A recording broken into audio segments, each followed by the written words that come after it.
Bonjour mesdames, mesdemoiselles et messieurs, aujourd'hui nous allons étudier la postérité philosophique de René Descartes.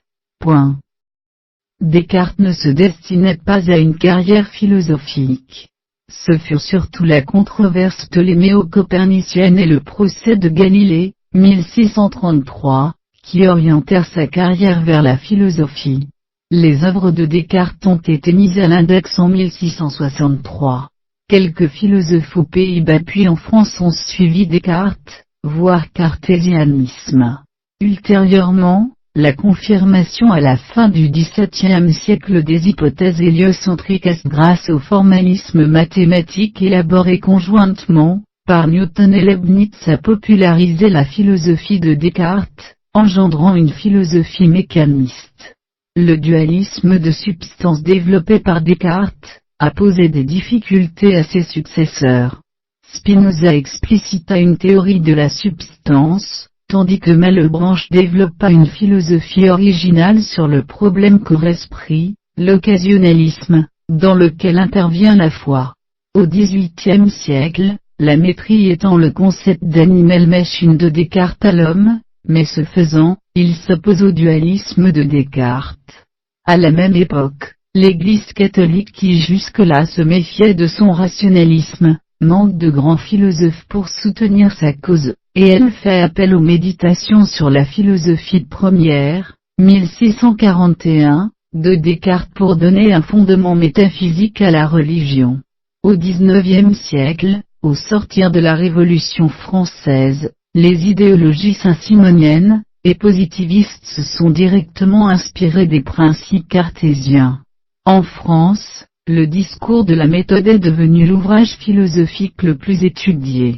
Condorcet avait fait remonter jusqu'à Descartes les origines de la Révolution française, en créant la mythologie selon laquelle il est le fondateur de l'égalité démocratique, tandis que Louis-Sébastien Mercier, le rend coupable de la terreur, alimentant les deux grands courants de ce siècle, gauche et droite orléaniste et l'ultramontanisme contre-révolutionnaire ultra-catholique.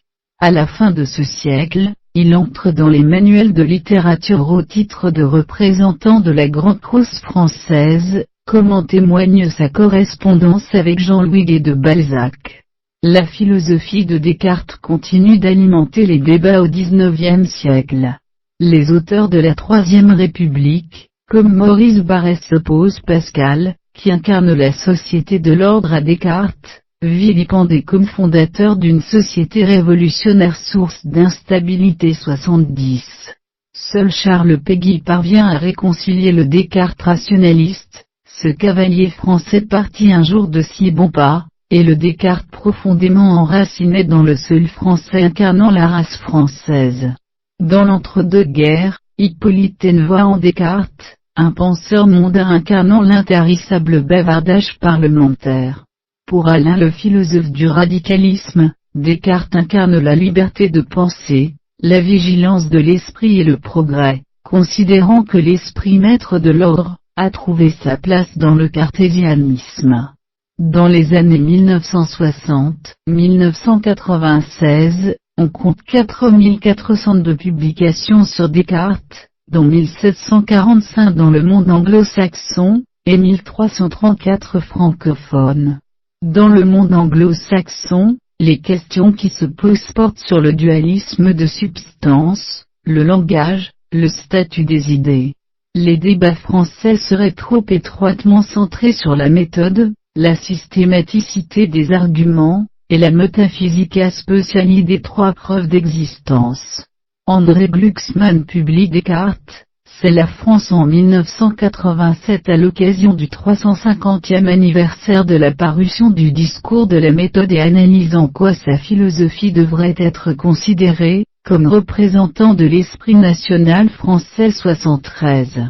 John Cottingen note que la division cartésienne dualiste de la réalité en deux sortes d'entités fondamentalement distinctes, chose pensante et chose étendue, a légué à la philosophie une énigme majeure à laquelle nous sommes toujours confrontés aujourd'hui. En quoi la conscience consiste-t-elle exactement, et quel rapport entretient-elle avec le monde physique?